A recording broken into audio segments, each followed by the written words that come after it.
Welcome to Rizvi's e-learning channel. जो हम लोग कल डिस्कस कर रहे थे, कुछ टॉपिक्स हमने डिस्कस कर लिए थे जिसमें गोल्स एप्लीकेशंस, ठीक है। तो गोल्स एप्लीकेशंस के बारे में हमने डिस्कस किया था। फिर कुछ कैटेगरीज में डिवाइडेड है वो हमने डिस्कस किया था। गोल्स एप्लीकेशंस आपको याद होंगे, जो बिजनेस एप्लीकेशंस या होम अप्लाइंसेस में या फिर मोबाइल एप्लीकेशंस में हम कंप्यूटर नेटवर्क का कैसे यूज़ करते हैं और क्या क्या उसकी आवश्यकताएं हैं, ये हमने समझी थी। अब नेक्स्ट हमारा अकॉर्डिंग टू सिलेबस यहाँ पे बता रहे हैं कि हमको डिस्कस करना है आईएसपी। अब देखिए, सिंपल एकदम नाम के हिसाब से समझने की कोशिश करिएगा। हमने यहाँ पे लिख दिया है, देखिए आईएसपी का फुल फॉर्म होता है इंटरनेट सर्विस प्रोवाइडर। ये है इंटरनेट सर्विस प्रोवाइडर। तो इससे आप समझ पा रहे होंगे कि आईएसपी क्या है। इंटरनेट सर्विस प्रोवाइडर मतलब जो भी हम इंटरनेट यूज करते हैं, मान लीजिए आप ब्रॉडबैंड लेते हैं या मेल सर्विस का यूज करते हैं या डोंगल लेते हैं, तो ये सब जो इंटरनेट सर्विस प्रोवाइडर हैं, बस उन्हीं के बारे में, यही इसका फुल फॉर्म है और इसी को समझना था। आईएसपी का टॉपिक खत्म। अब हम लोग आगे एक चीज पढ़ेंगे, नेटवर्क स्ट्रक्चर एंड आर्किटेक्चर। मतलब मेनली नेटवर्क स्ट्रक्चर क्या है, इसका आर्किटेक्चर क्या है, इसमें कौन कौन सी चीजें आती हैं, peer to peer, client network architecture, ठीक है। तो ये हम लोग देखेंगे। तो basically computer network usually develop to fulfil the needs of their clients and user. भाई कंप्यूटर नेटवर्क का डेवलपमेंट इसको क्यों बनाया गया कि हमें अपने क्लाइंट्स की या फिर हमें जो हमारे यूजर्स हैं उनकी फैसिलिटी को कैसे हम डेवलप कर पाए, मतलब उनको कैसे और अच्छा फैसिलिटेट कर पाए, इसलिए कंप्यूटर नेटवर्क को डेवलप किया गया, ठीक है। अब हम ये देखते हैं, थोड़ा सा आइए इसको डिस्कस किया जाए। फिर तो इसमें कहते क्या है, देखिए पहले तो हमने बताया कि फैसिलिटेट और ये सारी चीजें, फिर उसके बाद नेक्स्ट पॉइंट है अगर देखा जाए तो नेटवर्क स्ट्रक्चर एंड आर्किटेक्चर। देखिए हमने यहाँ पूरा स्ट्रक्चर आर्किटेक्चर ये शॉर्ट फॉर्म में ये लिखा है, यहाँ पे भी लिखे हुए हैं, उससे आप समझ लेंगे। Network structure and architecture generally refers to the design of computer network। मतलब जनरली क्या रिफर करता है, स्ट्रक्चर और आर्किटेक्चर से हम क्या समझते हैं कि कंप्यूटर नेटवर्क का डिजाइन कैसा होना चाहिए, ठीक है। और जो कम्युनिकेशन, जो उस दिन हमने फर्स्ट क्लास में बताया था कि प्रॉपर कम्युनिकेशन, तो पहले तो डिजाइन कैसा होना चाहिए कंप्यूटर नेटवर्क का, ठीक है। फिर उसके बाद और कम्युनिकेशन नेटवर्क, मतलब जो कम्युनिकेशन नेटवर्क, बीच में नेटवर्क एस्टेब्लिश हो रहा है, वो कैसा होना चाहिए। It simply describes allocations of task, मतलब कौन सी टास्क किसके लिए क्या हम एलोकेट कर रहे हैं, ये भी बताता है। All of computers and networks, मतलब जो दो से ज्यादा जो भी कंप्यूटर हमारे नेटवर्क के थ्रू जुड़े हुए हैं, उनकी क्या क्या टास्क होगी, क्या क्या हम उसको एलोकेट करेंगे, कौन कौन सी टास्क, वो भी इस पे बताएगा, ठीक है। अब देखते हैं, हमें लगता है कि आपको ये पोर्शन तो समझ में आ गया होगा। अब आइए हम देखते हैं कि कितने टाइप्स के मुख्यतः कंप्यूटर नेटवर्क और आर्किटेक्चर किन किन टाइप्स में विभाजित है, किन किन टाइप्स में डिवाइडेड है, उनके बारे में हम थोड़ा सा डिस्कस करते हैं। तो जैसा कि हमने यहाँ पे एक ब्लॉक डायग्राम बनाया है, देखिए इसमें types of computer network and architecture है। इसमें दो तरीके के हैं, एक पीयर टू पीयर नेटवर्क, इसको हम P2P भी कहते हैं, ठीक है, इसको हम P2P भी कहते हैं। पीयर टू पीयर नेटवर्क हो गया, और एक है हमारा क्लाइंट नेटवर्क आर्किटेक्चर, ठीक है। इसका भी हम आगे जब पढ़ेंगे तो इसका भी शॉर्ट फॉर्म देखेंगे क्या होता है। चलिए, तो पीयर टू पीयर से हम नॉर्मली नाम के हिसाब से क्या समझ पा रहे हैं कि पीयर टू पीयर, पीयर 1 2 3, ये ऐसे डायग्राम से समझ लीजिए, ये तीनों आपस में कनेक्टेड हैं, ठीक। अब इनको यहां पे हम थोड़ा सा इनकी थ्योरी भी पढ़ के समझ लेते हैं। इन P2P नेटवर्क, P2P जो हमने बताया था पीयर टू पीयर, ठीक है। In peer to peer network, peers generally represent computer system, मतलब एक पीयर 1 हो गया, ये पीयर 1 है, ये पीयर 2 है, ठीक है, ये पीयर 3 है। तो ये जनरली कंप्यूटर सिस्टम को बता रहा है कि ये सिस्टम हमारे पास जुड़े हैं या हैं। ये तो हमने एग्जाम्पल के लिए 3 ले लिए, ठीक। These peers are connected to each other, मतलब ये पीयर आपस में कनेक्ट होंगे ना, कंप्यूटर नेटवर्क का यूज ही किया है, जब कनेक्ट होंगे तभी तो पीयर टू पीयर होगा, ठीक है। These peers are connected to each other with the help of, देखिए आ गया ना इंटरनेट, यही तो हो गया ना।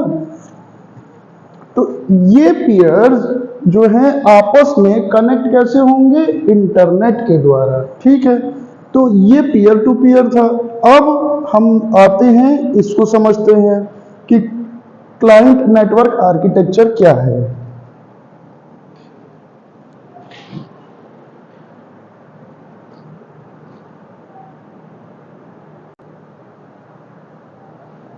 चलिए, तो अब हम देखते हैं हमारा second form, client network architecture है हमारा। क्लाइंट सर्वर नेटवर्क भी बोल सकते हैं, क्लाइंट नेटवर्क आर्किटेक्चर भी बोल सकते हैं, चाहे क्लाइंट सर्वर आर्किटेक्चर बोलिए, चाहे क्लाइंट सर्वर आप नेटवर्क बोलिए। चलिए, अब इसमें देखते हैं क्या है। उसका डायग्राम आपने देखा, अब इसका ब्लॉक डायग्राम देखिए।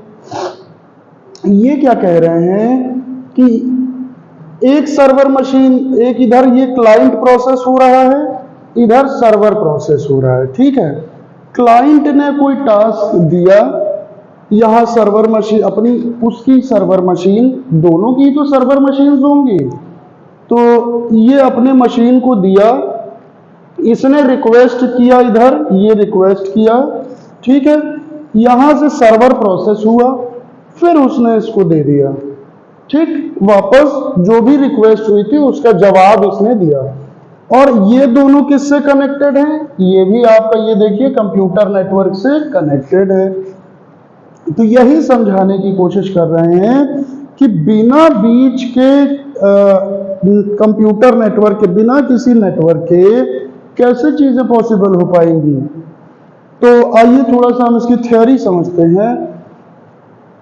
Computer network server, client network server, ये जो क्लाइंट नेटवर्क हमने शॉर्ट फॉर्म में लिखा, जैसे इधर P2P था, इधर CNS लिख दिया, कंप्यूटर नेटवर्क या फिर client network server is a type of computer network, मतलब ये एक ऐसा टाइप है कंप्यूटर नेटवर्क का in which one of the centralised and powerful computer is a hub, मतलब इसमें क्या होता है कि कोई एक सेंट्रलाइज्ड पावरफुल कंप्यूटर वो हब होता है। अब हम जब टोपोलॉजी पढ़ेंगे, आगे इसमें टोपोलॉजी आएगा, तो हम समझेंगे ये इस शब्द का नाम, इस शब्द का मतलब हम समझेंगे वहां पे कि हब क्या है। अभी यहाँ पे जनरल जो ये टॉपिक चल रहा है उसके हिसाब से हम समझते हैं, ठीक है। जब उसमें हम टोपोलॉजी पढ़ेंगे, मैश टोपोलॉजी, स्टार, बस और ये सब टोपोलॉजीज पढ़ेंगे तो उसमें हब आएगा, तो हम हब वहां पे समझाएंगे प्रॉपर वे में, क्योंकि उसके लिए पूरा फिर डायग्राम बनाना पड़ेगा। तो अभी यहाँ पे ये समझिए कि कंप्यूटर नेटवर्क में एक जो मेन, एक मुख्य, ये मान लीजिए एक ये कंप्यूटर ये है और इससे कई सारे हमारे सिस्टम जुड़े हुए हैं, 1 2 3 4 5 6, ठीक है। तो ये समझ के चलिए कि ये एक हब है जो कि सेंट्रलाइज्ड और मोर पावरफुल है। किससे? इन सबसे ज्यादा पावरफुल ये होगा। क्यों होगा? आगे देखते हैं। To which many personal computers, भाई ये वाले जो कंप्यूटर्स हैं, ये वाले जो सिस्टम्स हैं, ये पर्सनल सिस्टम्स हैं। ये पर्सनल सिस्टम्स कनेक्ट होंगे किससे? हब से। क्यों? क्योंकि ये सेंट्रलाइज्ड और मोर पावरफुल है। किससे? ये क्लाइंट के उससे, ठीक है। देखिए फिर से पढ़िए। It is a type of computer network in which one of the centralised and powerful computer is a hub. ये एक हब है। To which many personal computer, जिससे बहुत सारे पर्सनल कंप्यूटर, कोई जरूरी नहीं है 1 2 4 6 8, कितने भी हो सकते हैं, उसकी लिमिट उसकी कैपेसिटी पे डिपेंड करता है। Personal computers that are less powerful are connected. अब जैसे मान लीजिए कि कोई मेन सर्वर है, मेन सर्वर जिसका वो जो मोर पावरफुल है और सेंट्रलाइज सिस्टम यूज कर रहा है, तो वो तो मेन पावरफुल होगा ही, उससे जो और क्लाइंट के जो कम पावरफुल सिस्टम्स हैं, कंप्यूटर्स हैं, वो कनेक्ट हो गए हैं, ठीक है। यही होता है मेन कॉन्सेप्ट किसका? क्लाइंट नेटवर्क आर्किटेक्चर कह लीजिए, क्लाइंट नेटवर्क सर्वर कह लीजिए इसका। तो हमने आज क्या देखा?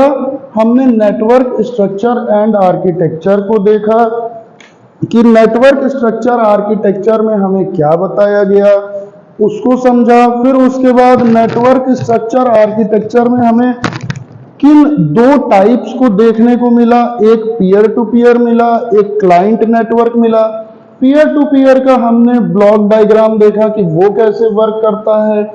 इसका क्लाइंट नेटवर्क का हमने ये डायग्राम देखा कि यहाँ पे क्लाइंट प्रोसेस हो रहा है, यहाँ पे सर्वर प्रोसेस हो रहा है, ये क्लाइंट इसको रिक्वेस्ट भेज रहा है तो वो उसको फीडबैक भेज रहा है। फिर सर्वर मशीन्स हैं और दोनों जो है कनेक्टेड हैं कंप्यूटर नेटवर्क से। इसमें एक हब होता है जो कि सेंट्रलाइज्ड एक हब रहता है और वो ज्यादा पावरफुल होता है, जिससे कि कई सारे पर्सनल कंप्यूटर्स या क्लाइंट के कंप्यूटर्स या मशीन्स कनेक्टेड रहते हैं, ठीक है। इतना आज हमने सीखा, आईएसपी का देखा।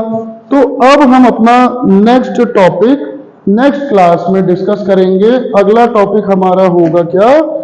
अगला टॉपिक हमारा होगा ओएसआई, ठीक है। OSI model. ओएसआई मॉडल के लिए प्रॉपर तैयार रहिए, क्योंकि ओएसआई ही मॉडल एक ऐसा मॉडल है जिसपे पूरा कंप्यूटर नेटवर्क सब्जेक्ट, चाहे यहाँ का हो चाहे कहीं का हो, कंप्यूटर नेटवर्क ओएसआई मॉडल पे ही बेस्ड है। जो ये 7-8 लेयर्स हम बताएंगे, इन्हीं लेयर्स में, इन्हीं उसमें सारा आपका कंप्यूटर नेटवर्क चला जाएगा, ठीक है। उसको आपने समझ लिया तो ये समझ लीजिए कि आपने जिस्ट ऑफ द टॉपिक, मतलब जिस्ट ऑफ कंप्यूटर नेटवर्क समझ लिया, ठीक है। तो अब आज के लिए हम इतना ही रखते हैं, फिर मिलते हैं नेक्स्ट क्लास में। तब तक के लिए थैंक यू क्लास।